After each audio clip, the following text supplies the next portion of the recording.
अस्सलाम वालेकुम रहमतुल्लाहि व बरकातुहू। मैं हूं आपके साथ हकीम मोहम्मद दिलावर हुसैन और आप देख रहे हैं यूट्यूब चैनल एम देसी टिप्स। दोस्तों, आज जो मैं आपके लिए नुस्खा लेकर आया हूं, ये नुस्खा है हाथ पाँव के फटने का। अक्सर औक़ात आपने देखा होगा किसी के हाथ की हथेली फट जाती है, किसी के पाँव की एड़ी फट जाती है, तो किसी का पाँव फट जाता है।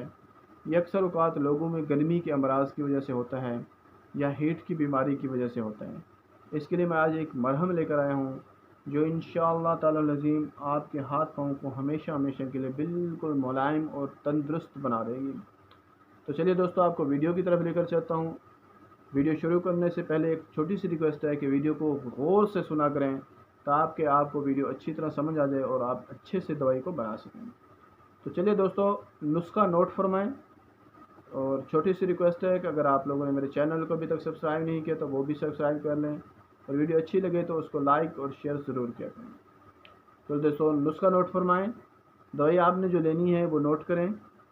एक आपने नमक ले लेना है पिसा हुआ, 10 तोला ले लेना है, और रोगन कंजत भी आपने 10 तोला ले लेना है। दोनों को मिला लेना है और 1 किलो पानी के अंदर डाल देना है। आग पर इनको खुश्क कर लेना है। जब खुश्क हो जाए तो तेल रह जाएगा, उस तेल को आपने उतार लेना है और रोज़ाना उसकी मालिश करनी है उन एड़ियों के ऊपर जो आपके फटे हुए पाँव या पैर हैं या हाथ हैं, वहाँ पर उसकी रोज़ाना बेस पे ऊपर मालिश करनी है। इंशाअल्लाह ताला अज़ीम चंद ही रोज़ की मालिश से वो आपकी फटी हुई एड़ियाँ और फटे हुए पैर, फटे हुए हाथ इंशाअल्लाह ताला अज़ीम हमेशा के लिए मुलायम और फिर से सेहतमंद हो जाएंगे। और उम्मीद करता हूँ कि आज की वीडियो आपको बहुत पसंद आई होगी।